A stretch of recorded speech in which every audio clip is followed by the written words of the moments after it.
Hello, good evening. कैसे भी लोग? आज हम लोग देखने वाले सोशल फार्मेसी का जो मेरा हम लोगों का बचा हुआ था, इंटेस्टाइनल इन्फेक्शंस और सरफेस इन्फेक्शन जो बचा हुआ था उसको हम लोग आज कवर कर देंगे। और सोशल फार्मेसी का एक और चैप्टर बाकी रहेगा, उसको हम लोग नेक्स्ट वीडियोज में कवर कर लेंगे। उसके पहले ये वाला चैप्टर जब हो जाएगा तो मैं जो रहेगा हमारा एमसीक्यू क्वेश्चंस रहते हैं, क्या क्या एमसीक्यू के क्वेश्चंस आ सकते हैं सोशल फार्मेसी के लिए, कॉग्नोसी के लिए, ये सब चीज़ें को मैं वीडियो थोड़ा अपलोड करूँगा बीच में। उसके बाद फिर बाकी का जो हमारा लास्ट का एक चैप्टर बाकी है उसको हम लोग कवर कर लेंगे। तो उसके बीच में क्या क्या, क्योंकि एग्जाम आने वाला है तो उसके लिए अगर आपको पता रहेगा एग्जाम का पैटर्न कैसा रहेगा, क्या क्या चीज़ें रहेंगी, तो आपको पढ़ने में थोड़ा इजी हो जाएगा।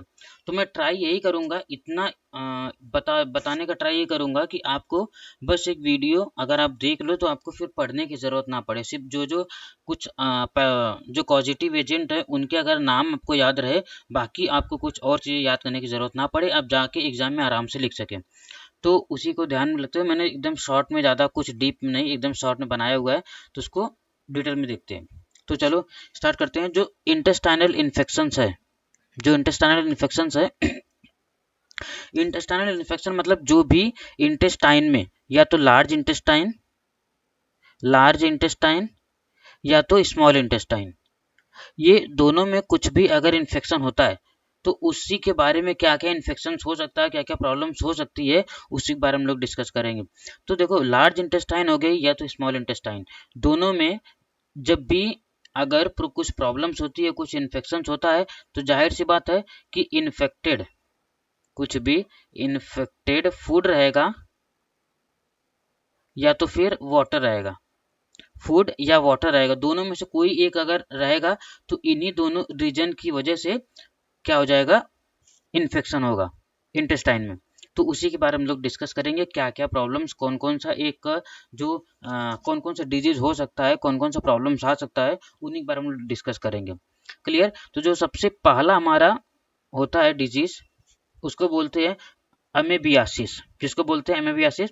जो एमेबियासिस होता है ये एक पैरासाइटिक होता है, उसको बोलते हैं Entamoeba histolytica. Entamoeba histolytica.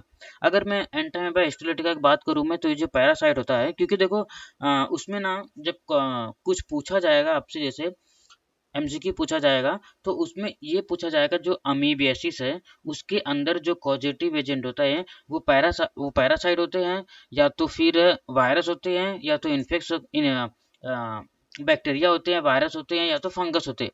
तो ऐसे भी आपको थोड़ा याद करने की जरूरत है कि आपको क्या है, कि मतलब जैसे पैरासाइट है तो पैरासाइट आप लिख दो, उसको टिक कर दो, तो आपको क्लियर, ये चीजें आपको पता होनी चाहिए।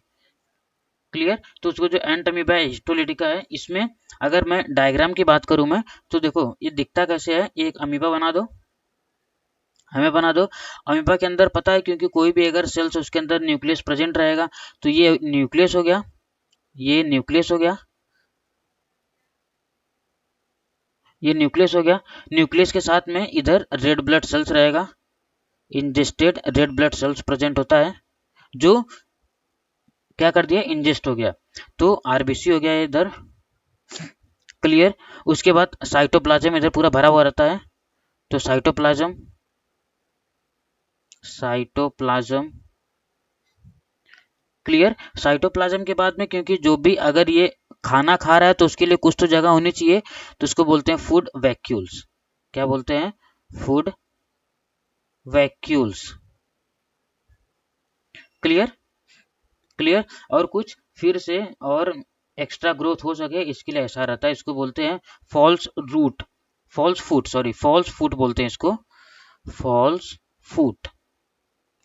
ये एक्स्ट्रा ग्रोथ के लिए, मतलब दूसरा एक और अमीबा बनेगा, इसके लिए होता है। क्लियर?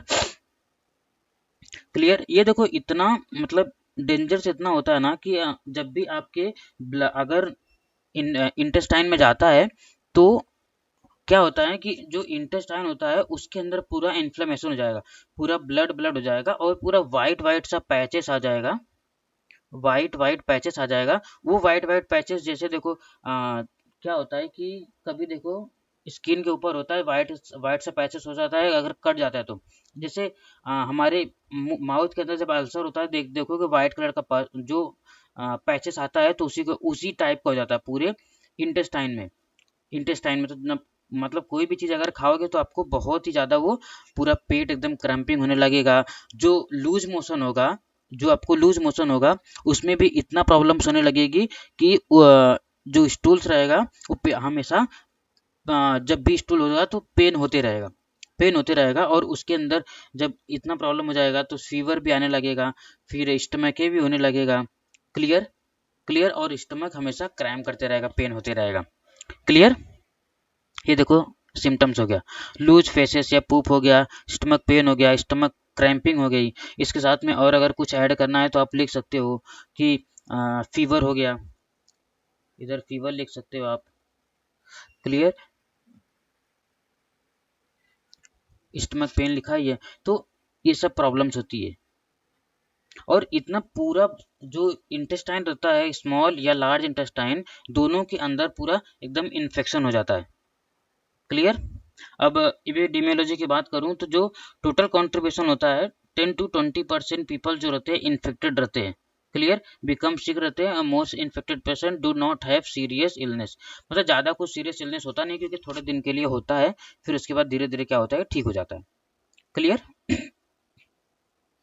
क्लियर? देखो ना कि जब गर्मी के टाइम आता है तो उस टाइम पे थोड़ा सा, क्योंकि गर्मी के टाइम पे ही इन्फेक्टेड जो चीज़ें रहती है मिलने लगती है, क्योंकि बारिश के टाइम पे भी होती है, तो इधर उधर पानी भरा रहता है, तो उधर से जो वायरस रहती हैं आके उधर बैठ जाते हैं, तो वही खाना अगर कंज्यूम करते हैं तो हमको प्रॉब्लम होती है।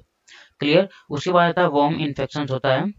जो वर्म इन्फेक्शन होता है, वर्म इन्फेक्शन आपने देखे रहेंगे, जो बच्चे बच्चे रहेंगे तो वो जब भी स्टूल करते हैं तो स्टूल करेंगे तो वाइट वाइट कलर का ऐसा ऐसा, वाइट वाइट कलर का ऐसे ऐसे आने लगता है उनके स्टूल में। तो जो वाइट वो आता है उसी को बोलते हैं हम लोग वर्म इन्फेक्शन।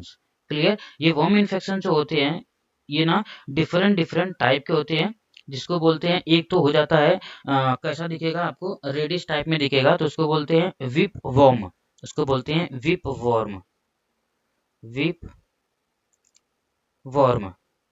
क्लियर? एक जो होता है थोड़ा ग्रीन टाइप का होता है उसको बोलते हैं टेप वर्म। कैसा रहेगा, ऐसे ऐसे टाइप का रहेगा, इस टाइप का रहता है, इसको बोलते हैं ग्रीन टाइप में रहता है, इसको बोलते हैं टेप वर्म। क्लियर? एक होता है जिसको बोलते हैं पूरा वाइट कलर का दिखेगा, वो बहुत लंबा लंबा होता है, एकदम पतला पतला सा होता है, उसको बोलते हैं hook worm, hook worm. Hook worm इसके लिए बोलते हैं कि जो एंडिंग रहता है ना उस पे हल्का सा वैसा हुक जैसा बना हुआ रहता है, इसलिए इसको हुक वर्म बोलते हैं। और एक रहता है इस ऐसे ऐसे शेप में होता है, जिसको बोलते हैं राउंड वर्म। क्या बोलते हैं? Round worm. जब भी स्टूल करेंगे ना तो ये स्टूल के साथ में हमेशा हर बार स्टूल के बाद में ये निकलते रहता है, इसी को ये जो इन्फेक्शन होता है इसी को बोलते हैं वर्म इन्फेक्शंस, वर्म इन्फेस्टेशंस बोलते हैं उसको। क्लियर? क्लियर? ये जब भी ये करेंगे, और मोस्टली जो होता है ना ये बच्चे लोग में होता है, क्योंकि बच्चे लोग कुछ भी चीजें लेके उसको खा लेते हैं, इसकी वजह से क्या होता है, ये प्रॉब्लम्स होती है। क्लियर?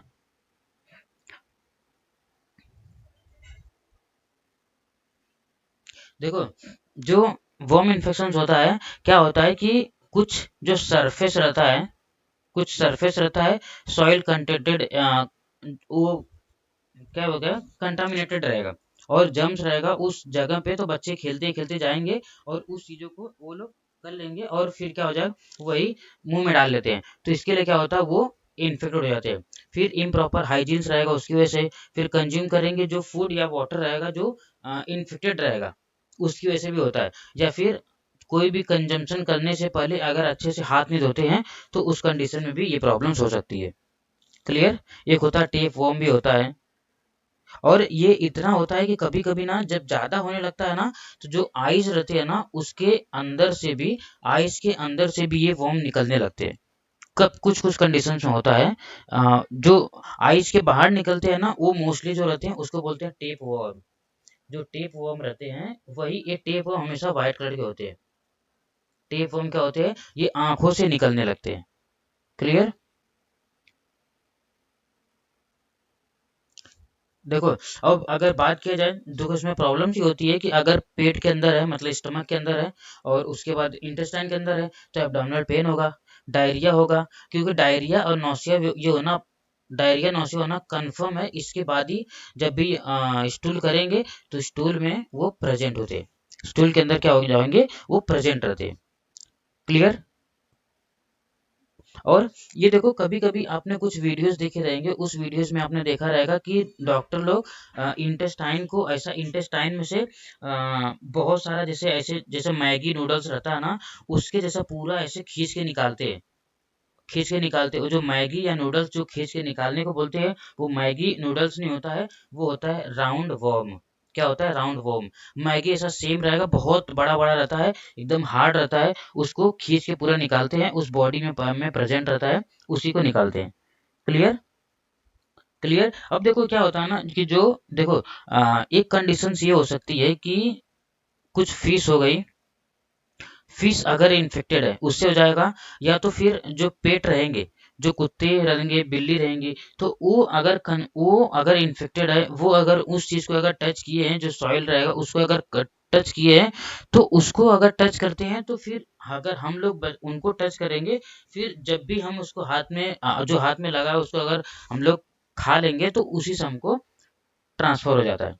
क्लियर। मोस्ट ऑफ जो होता है ये बच्चे लोग में होता है, बड़े लोग में बहुत कम होता है। क्लियर। और अगर सिम्टम्स की बात करूँ, इतना सिम्टम्स है, गैस हो जाएगा, ब्लोटिंग हो जाएगा, फटीग हो जाएगा, अनएक्सपेक्टेड वेट लॉस होने लगेगा, क्योंकि बार बार अगर डायरिया, नौसिया, वोमिटिंग ऐसे होते होने लगेगा, तो जो वेट लॉस वो भी फटाफट होने लगता है। क्लियर।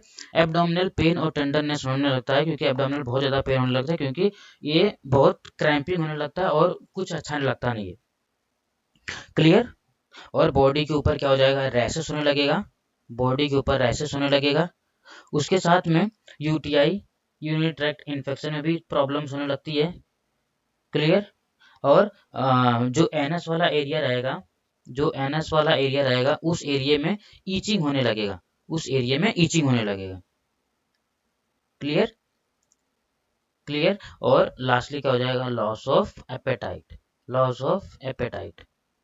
ये कंप्लीट इसका क्या हो जाएगा, इसका सिम्टम्स हो जाएगा। तो इतना आप अगर एक बार समझ लोगे ना क्या क्या चीजें है, तो आप जब लिखने जाओ तो इसके अंदर लिख दो कि विप वर्म होता है, टेप वर्म होता है। टेप वर्म मोस्टली जो होता है ये आंखों की इधर से बाहर निकलता है। हुक वर्म जो होता है, ये जब भी इतना ज्यादा अगर बढ़ जाएगा तो डॉक्टर क्या करेगा, इंटेस्टाइन को फाड़ के उसके बीच से पूरा निकालेगा, उसके बीच से निकालता है, तो उसको बोलते हैं राउंड वॉर्म। आपने शायद वीडियो भी देखा रहेगा, तो उसमें सब लोग बोलते थे नूडल्स इतना ज्यादा था इसके लिए उसको खींच के निकाला, नूडल्स नहीं था, वो राउंड वॉर्म था। क्लियर। राउंड वॉर्म का वीडियो देखेंगे अगर आप यूट्यूब पे प्रेजेंट रहेगा तो आप देख सकते हो। तो हुक वॉर्म जो होता है, और टेप वॉर्म जो, टेप वॉर्म मैंने बता दिया, हुक वॉर्म जो होता है मोस्टली इंटेस्टाइन से, इंटेस्टाइन में प्रेजेंट रहता है, लेकिन नॉर्मली जब भी स्टूल करते हैं तो उसके टाइम पे निकल जाता है। क्लियर। अब एपिडेमियोलॉजी की बात करूं, तो ओवरऑल जो भी प्रेवेलेंस है ऑफ इंटेस्टाइन है, उसमें 49% इसका मिलता है। Clear. Ascaris was the most common parasites, ये जो होता है मोस्ट कॉमन पैरासाइट रहता है, कितना 46.88% रहता है, followed by Taenia, followed by Taenia, and Hymenolepis nana 0.21%। और जो इसका क्योर रेट है ये किसे 66% रहता है फॉर एक्सकैरिस, एंड 100% अदर केसेस। मतलब बहुत ज़्यादा प्रॉब्लम्स नहीं होती है, स्टार्टिंग में रहता है तो धीरे धीरे, क्योंकि अगर उधर से ही क्लीन करना है तो एक अगर एंटीबायोटिक्स लेते हैं तो ये सब जो जो भी बैक्टीरिया होते हैं, जो भी वायरस होते हैं, जो भी ये सब इन्फेक्शन होते हैं, ये क्लियर हो जाते हैं। क्लियर। बहुत ज़्यादा प्रॉब्लम्स नहीं होती है। क्लियर। ये हमारा दो हो गया। उसके बाद फूड पॉइजनिंग होती है। फूड पॉइजनिंग आपको पता रहेगा कि कुछ भी चीज़ें ऐसी रहेगी जिसको खा लेंगे, अगर कुछ भी चीज़ें ऐसी है उसको खा लिए, तो ये समझ लो कि फिर उसके बाद आपको लूज मोशन हो जाता है। तो उसको बोलते हैं कि मतलब मार्केट में कोई भी ऐसी चीज़ें जैसे टमाटर हो गया, ऐसे कोई भी चीज़ें हो गई तो प्रेजेंट है, तो वो अच्छे से अगर पकी हुई नहीं है, या उसके ऊपर कोई बैक्टीरिया या वायरस लगे हुए, बैक्टीरिया या वायरस लगे हुए हैं, उसी को अगर हम लोग कंज्यूम कर लेंगे, तो ऑलरेडी बैक्टीरिया या वायरस उस पर लगे हुए हैं, तो उसको अगर हम लोग कंज्यूम करते हैं, तो कंज्यूम करने के बाद ये हो जाता है कि हमारे बॉडी के अंदर जाके जो डाइजेस्टिव सिस्टम रहता है उसको खराब कर देता है। जब डाइजेस्टिव सिस्टम खराब करता है, इसके लिए हमको क्या हो जाता है, फूड पॉइजनिंग हो जाता है। फूड पॉइजनिंग मोस्ट कॉमन होता है क्योंकि आजकल गर्मी के टाइम में क्या होता है ना, फूड पॉइजनिंग बहुत ज़्यादा होने लगता है। देखो, कभी भी डॉक्टर के पास जाओगे ना, तो वो अगर आपको डायरिया या लूज मोशन होने लगा तो आपको डायरेक्ट ये बोलेंगे कि आपको फूड पॉइजनिंग हो गया, आपको फूड पॉइजनिंग हो गया, क्योंकि जो कुछ खाने रहेंगे उन सब से हो जाता है।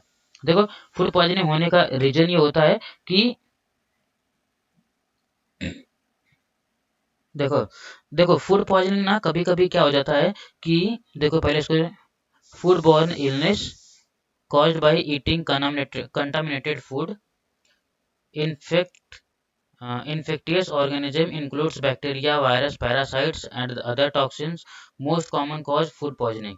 क्लियर? देखो क्या होता है, कभी कभी जो मिल्क रहता है, जो मिल्क रहता है उसको भी अगर गर्म नहीं करेंगे तो वो भी अच्छे से, अगर गर्म नहीं किए उसके अंदर भी, क्योंकि अगर एक बार मिल्क को अगर निकाल के उसको रख दिए तो उसके अंदर बैक्टीरिया आ जाता है, तो उसको अगर गर्म नहीं करेंगे तो उससे भी हमको फूड पॉइजनिंग हो सकती है। क्लियर? क्लियर? फिर उसके बाद जो एग रहता है, एग रहता है, एग को भी अगर अच्छे से पकाते नहीं उससे भी हो सकता है।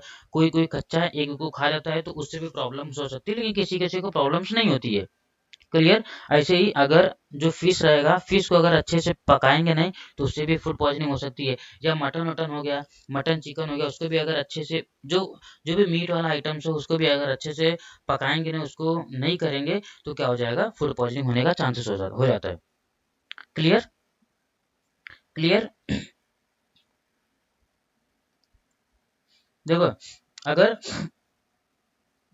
अगर मैं सिम्टम्स की बात करूँ तो सिम्टम्स देखो क्या होता है, नौसिया हो गई, वोमिटिंग हो गया, वाटरी और ब्लडी डायरिया हो गया, एब्डोमिनल पेन हो गया, क्रैम्प हो गया, फीवर हो गया। क्योंकि बॉडी के अंदर इतना अगर प्रॉब्लम रहेगा तो लास्ट में फीवर तो आएगा ही, क्योंकि बॉडी के अंदर इन्फ्लेमेशन कुछ भी अगर प्रॉब्लम्स है तो मतलब ये प्रॉब्लम्स हो गई है कि आपको इन फीवर आएगा ही।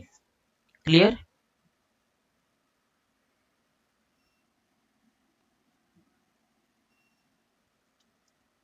देखो,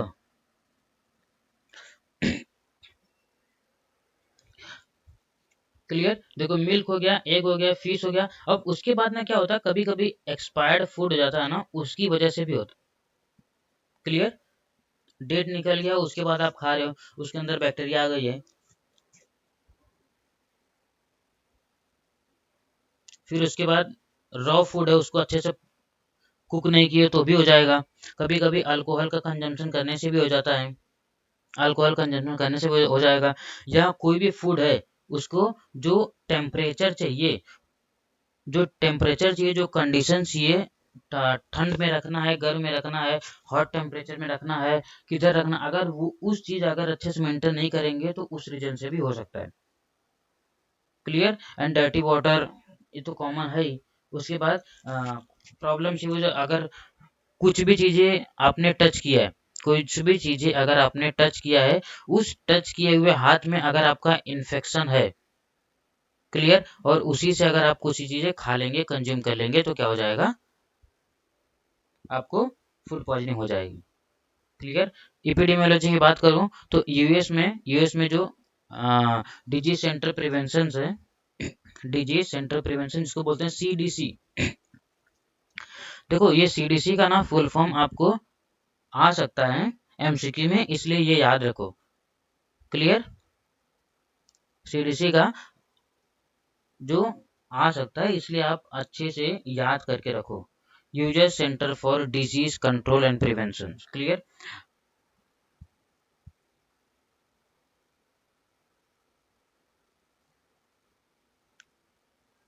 देखो, अगर मैं बात करूं अमेरिका के, तो इसमें से 6 में से एक जो अमेरिकन रहते हैं वो एनुअली किससे इन्फेक्टेड होते हैं, फूड बॉर्न से, जो फूड पॉइजनिंग से, इस वाले डिजीज से इन्फेक्टेड होते हैं। क्लियर? एनुअली हर बार कोई ना कोई हो ही जाता है। मोस्टली गांव गिरा जो एरिया रहता है ना, उसमें फूड पॉइजनिंग बहुत कॉमन होती है। क्लियर? देखो, अगर एस्टिमेट होता है कि इतने लोग अगर हॉस्पिटलाइज जाते हैं, 128,000 लोग, तो उसमें से 3,000 लोग की मृत्यु हो जाती है। क्लियर? उसमें से 3,000 लोग का डेथ होता है, बाकी लोग ज्यादा कुछ सीरियस इश्यू नहीं होता है। क्लियर? ये हो गया। क्लियर। उसमें अगर आपको लिखना रहेगा तो आप प्रिवेंशन भी थोड़ा लिख सकते हो लास्ट में एडिशन के लिए थोड़ा, क्योंकि अगर आपने वो सब चीज़ों से हुआ है तो उसी चीज़ को अगर आप प्रिवेंशन में लिख दोगे तो थोड़ा पॉइंट बड़ा हो जाएगा और थोड़ा बड़ा दिखने लगेगा। तो इस चीज़ों को अगर आप ध्यान दोगे तो अच्छा रहेगा। क्लियर। अभी उसके बाद हम देखते हैं सरफेस इन्फेक्शंस।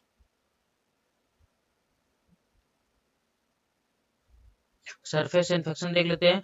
सरफेस इन्फेक्शन का ये मतलब होता है कि जो भी बैक्टीरिया या वायरस सरफेस के ऊपर प्रेजेंट है, सरफेस के ऊपर प्रेजेंट है, उसको फिर हमारे बॉडी में अगर इंटर कर लेता है तो क्या क्या प्रॉब्लम्स हो सकती है उसको हम लोग देखेंगे।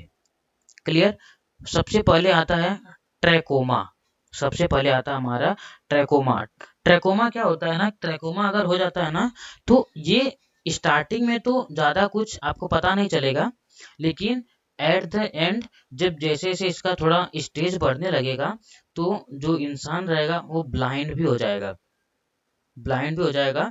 पहले जो हमारा आई रहेगा वो धीरे धीरे क्या हो जाएगा, वाइट हो जाएगा। जब वाइट हो जाएगा तो वाइट होने के बाद पूरा जो रोशनी रहेगी वो भी क्या हो जाएगी, खत्म हो जाएगी। क्लियर। लास्ट में ब्लाइंड भी हो जाते हैं। और जो वायरस होता है उसको बोलते हैं, इसको बोलते हैं क्लैमिडिया ट्रैकोमैटिस।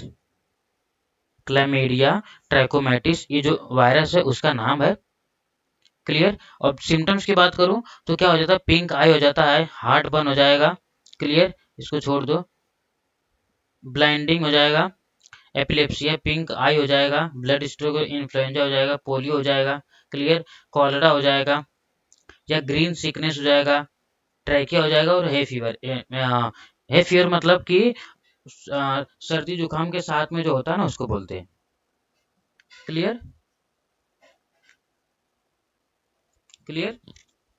ये इसका ये हो गया। एपिडेमियोलॉजी की बात करूँ तो जो ट्रैकोमा होता है वो hyper endemic in many of the poorest and the most rural areas of the Africa, Central and South America, Asia, Australia and the Middle East.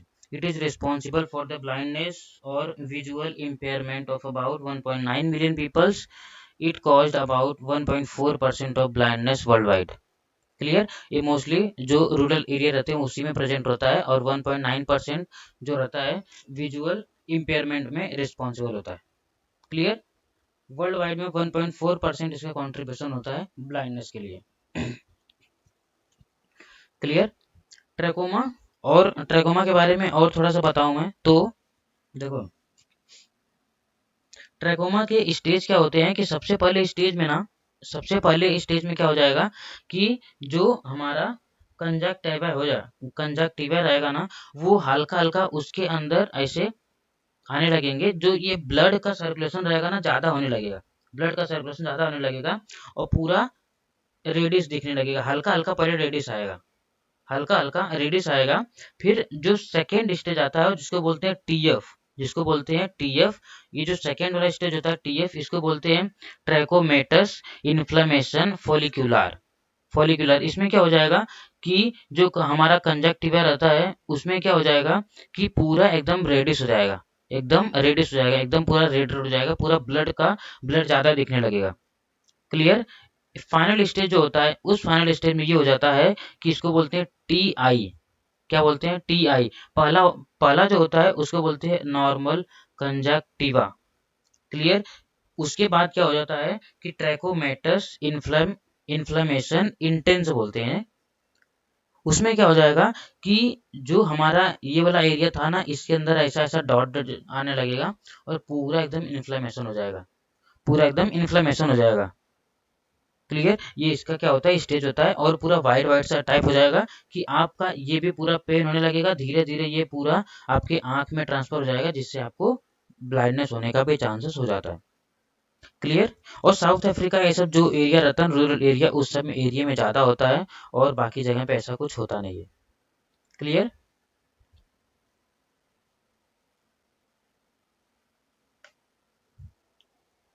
अभी हम लोग देख रहे हैं टिटनस। टिटनस के बारे में तो आपने अच्छे से देखा ही रहेगा। इसको बोलते हैं लॉक जो बोलते हैं, क्यों, क्योंकि क्या होता है कि जब भी पेशेंट को होता है ना तो टिटनस का अगर एक बार हो गया, टिटनस का देखो क्या होता है कि टिटनस का जो वैक्सीन होता है, वैक्सीन तो आता है, लेकिन लेकिन अगर एक बार हो गया टिटनस, अगर एक बार हो गया तो उसका वैक्सीन, उसका इलाज नहीं होता है, उसका इलाज नहीं होता है, क्योंकि एक बार अगर हो गया तो 6 से 7 महीने बाद ही बॉडी को पता चलता है, बॉडी को पता चलता है।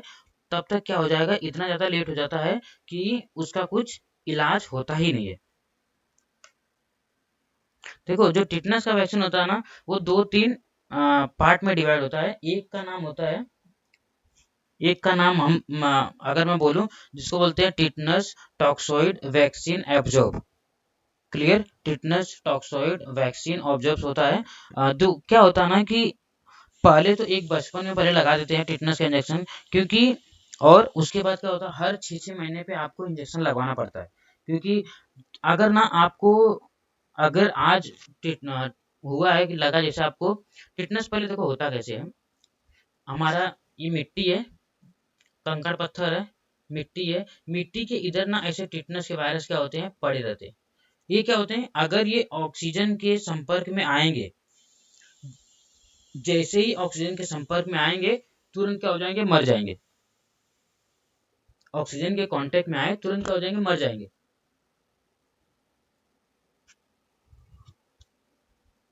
तो हमारी बॉडी में क्या हो गया, ये ब्लड के थ्रू, ब्लड के थ्रू क्या करेंगे, बॉडी में एंटर कर लिए।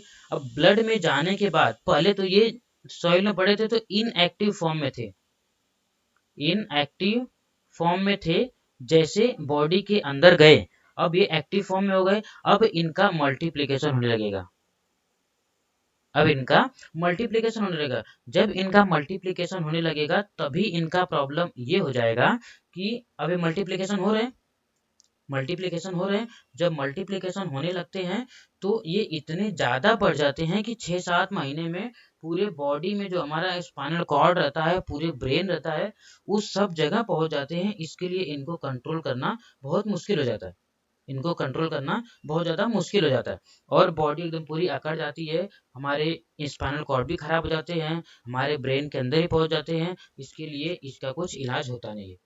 क्लियर, उसको पहले हम लोग ट्रीट कर सकते हैं, बाद में उसको ट्रीट करना बहुत ज़्यादा, बाद में ट्रीट तो होता ही नहीं है। क्लियर, अगर देखो जो बच्चे रहते हैं, जो बच्चे रहते हैं उनके लिए जो वैक्सीन होता है उसको बोलते हैं डी टैप। जो बच्चे होते हैं उनके लिए होता है डी टैप। ये कैसा हो गया, जैसे 2, 4 और 6 महीने के लिए है तो ये हो गया। क्लियर, और 6 साल तक के लिए मतलब ये डी टाइप दे सकते हैं। क्लियर, और अगर 11 या 12 साल के हैं, 11 या 12 साल के हो गए हैं, 11 to 12 ईयर के हो गए हैं, लड़का या लड़की, तो उनको बोलते हैं टी डैप देते हैं। क्या देते हैं, टी डैप देते हैं। और यही अगर अडल्ट हो गए हैं, अडल्ट हो गए हैं, तो हर एक 10 साल में, हर एक 10 साल में क्या देते हैं, टीडी का इंजेक्शन, जिसको बोलते हैं tetanus toxoid. Clear, T D बोलते हैं इसको, और बोलते हैं टी डैब भी नाम है इसका। क्लियर, एवरी 10 साल में देते हैं। क्लियर, और जब ये होने लगता है ना तो क्या हो जाएगा कि बॉडी में पूरा अकड़ होने लगेगा, बॉडी स्पाजम। क्लियर, फर्स्ट, और सेकेंड ये हो जाएगा shortness of breath, shortness of breath. उसके साथ में क्या हो जाएगा कि कुछ भी चीज खाने में डिफिकल्टी होने लगेगी, डिफिकल्टी इन swallowing। उसके साथ में क्या हो जाएगा कि जो जबड़ा रहेगा हमारा पूरा एकदम लॉक हो जाएगा। क्लियर, जबड़ा एकदम लॉक हो जाएगा। जो टिटनस होता है, tetanus occur more often in person who have never been in vaccinated against the tetanus और who have not had a booster dose in the past 10 years। अगर 10 साल से कोई भी अगर टिटनस का इंजेक्शन नहीं लिए हो तो टिटनस का प्रॉब्लम्स हो जाएगा, तो उनको ट्रीट करना बहुत मुश्किल हो जाता है। क्लियर, 10 साल के अंदर आपने टिटनस का इंजेक्शन अगर नहीं लिया है तो। क्लियर, आप लेके देखो कुछ प्रॉब्लम्स होता नहीं है। क्लियर। देखो होता क्या, bloody stool, diarrhoea, fever, headache, sensitivity in touch, sore throat, sweating और रैपिड हार्ट बीट। क्लियर।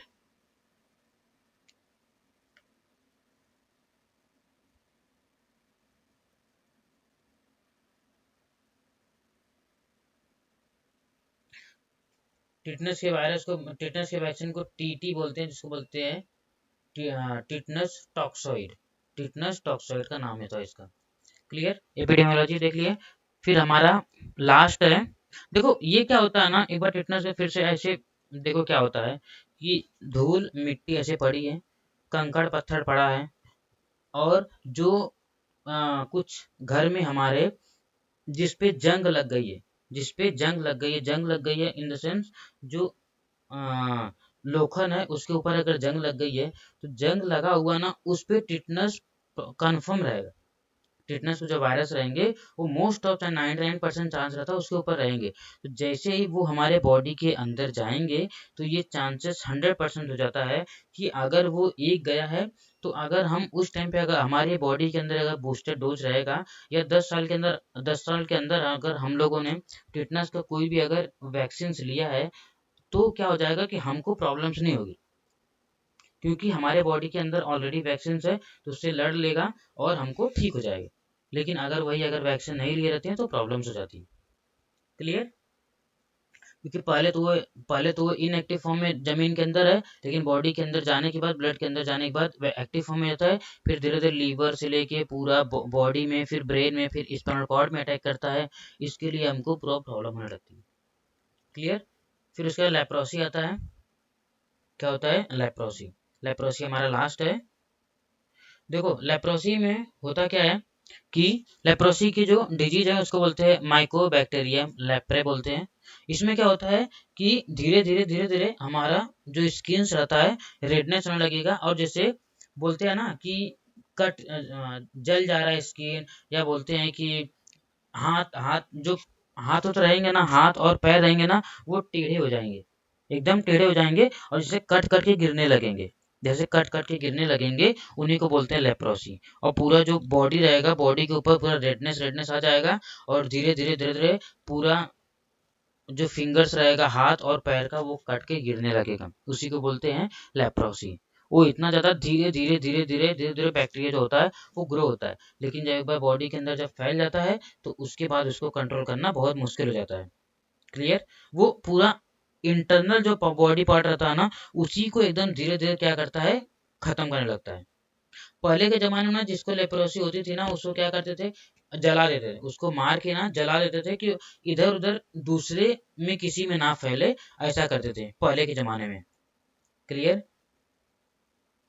पूरा फेस जो रहेगा वो सब टेढ़ा होने लगेगा, एक साइड का पूरा, मतलब ये समझ लो कि जगह जगह से हमारा जो स्किन रहेगा, जो बॉडी का जो पार्ट रहेगा, वो सड़ने लगेगा और कट कट के क्या लगेगा, गिरने लगेगा, उसको बोलते हैं लेप्रोसी।